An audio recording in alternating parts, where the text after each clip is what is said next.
വിശുദ്ധ ഫ്രാൻസിസ് അസീസിയുടെ 12 കൂട്ടുകാർ. എല്ലാ തരത്തിലും ക്രിസ്തുവിനെ പോലെ ആയിത്തീരാൻ ആഗ്രഹിച്ച വ്യക്തിയാണ് വിശുദ്ധ ഫ്രാൻസിസ് അസീസി. ക്രിസ്തു തൻ്റെ പരസ്യജീവിതത്തിന് തുടക്കമിട്ടപ്പോൾ 12 പേരെ അനുയായികളായി തിരഞ്ഞെടുത്തു. അതുപോലെ 12 പേരെ ഫ്രാൻസിസ് അസീസിയും ദാരിദ്ര്യത്തിലും മറ്റ് സുഹൃതങ്ങളിലും അവർ തന്നെ അനുഗമിക്കണമെന്ന് ഫ്രാൻസിസ് ആഗ്രഹിച്ചു. യേശുവിൻ്റെ 12 ശിഷ്യന്മാരിൽ ഒരാൾ നേർവഴി വിട്ട് നടന്നു. യൂദാസ് ആയിരുന്നു അത്. യേശുവിൻ്റെ സ്നേഹവലയത്തിൽ നിന്ന് പുറത്തുപോയ അയാൾ കയറിൽ കെട്ടിത്തൂങ്ങി മരിച്ചു.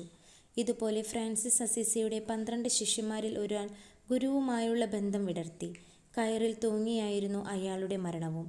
ജിയോവാനി ദിക്കാപ്പേല എന്നായിരുന്നു ആ നിർഭാഗ്യവാന്റെ നാമം. യേശുവിൻ്റെ ശിഷ്യന്മാർ പരിശുദ്ധാത്മാവ് നിറഞ്ഞവരായി വിശുദ്ധിയുടെ ചൂടും വെളിച്ചവും ലോകമെങ്ങും നിറച്ചു. അതുപോലെ ഫ്രാൻസിസ് അസീസിയുടെ അനുയായികളും മലയിൽ ഉയർത്തിയ ഗോപുരങ്ങൾ പോലെ ലോകത്തിൻ്റെ ശ്രദ്ധാകേന്ദ്രങ്ങളായി. വിശുദ്ധ പൗലോസിനെ പോലെ വിശുദ്ധിയുടെ ധാരാവർഷം കൊണ്ട് സ്വർഗത്തിൻ്റെ 3-ാം നില വരെ എത്തിയ ഒരാളുണ്ട് ഫ്രാൻസിസിൻ്റെ അനുയായികളിൽ പ്രമുഖനായി. അദ്ദേഹമാണ് ബ്രദർ ഗ്രെയിൽസ്. നാവിൽ ദൈവദൂതൻ തീക്കട്ട കൊണ്ട് എഴുതിയ ഐസയാ പ്രവാചകന് സമാനമായിരുന്നു ബ്രദർ ഫിലിപ്പ്.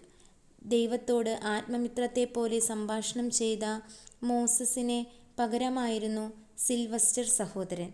ബ്രദർ ബർണാദ് ആണെങ്കിൽ ദൈവസ്നേഹം കൊണ്ട് നിറഞ്ഞ് ഒരു രാജാളി പക്ഷിയെപ്പോലെ വിശുദ്ധിയുടെ വിഹായസിൽ ഉയർന്നു പറന്നു. യോഹന്നാൻ അപ്പസ്തോലൻ എന്നായിരുന്നു ബർണാദിൻ്റെ അപരനാമം. മറ്റൊരാൾ അമ്മയുടെ ഉദരത്തിൽ വച്ചു തന്നെ വിശുദ്ധിയുടെ കവചമണിഞ്ഞ സ്നാപക യോഹന്നാനെ പോലെ അസീസിയുടെ നഗരത്തിലെങ്ങും അറിയപ്പെട്ട ബ്രദർ റുഫീനോ ആയിരുന്നു. വിശുദ്ധ ഫ്രാൻസിസിൻ്റെ കാലാനുയായികളുടെ ജീവിതം ആദിമസഭയിലെ ക്രിസ്ത്യാനിയായികളുടെ പോലെയുള്ളതായിരുന്നു എന്നാണ് സാരം.